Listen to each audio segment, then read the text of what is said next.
తరలిరండి ఉజ్వల తెలంగాణలో పాలు పంచుకోండి అనే నినాదంతో తెలంగాణ రైజింగ్ గ్లోబల్ సమ్మిట్ ను నిర్వహిస్తుంది ప్రభుత్వం. డిసెంబర్ 8-9 తేదీల్లో సదస్సును నిర్వహించేందుకు భారీగా ఏర్పాట్లు చేస్తుంది.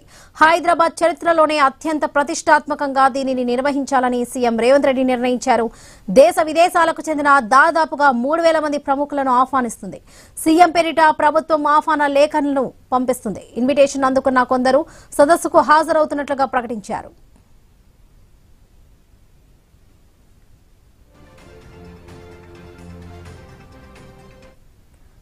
తెలంగాణ ప్రగతి సంక్షేమాన్ని అన్ని రంగాల్లో సాధించిన అభివృద్ధిని ప్రపంచానికి పరిచయం చేసేందుకు ఈ వేదికను అద్భుతంగా తీర్చిదిద్దాలని ప్రభుత్వం భావిస్తుంది. మరోవైపు పెట్టుబడులను ఆకర్షించడంతో పాటు గ్లోబల్ ఇన్నోవేషన్ దిశగా తెలంగాణకు ఉన్న అనుకూలతను చాటి చెప్పాలని సంకల్పించింది.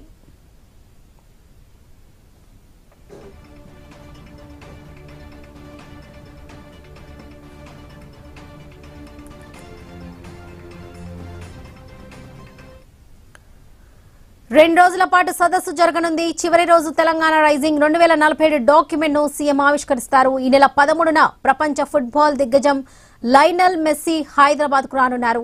ఆయన పాల్గొనే వేడుకల్లోనే ప్రత్యేక ఫుట్బాల్ మ్యాచ్ నిర్వహిస్తారు. తెలంగాణ రైజింగ్ గ్లోబల్ సదస్సుకు ఇది ప్రత్యేక ఆకర్షణగా ముగింపు ఘటంగా నిలుస్తుంది.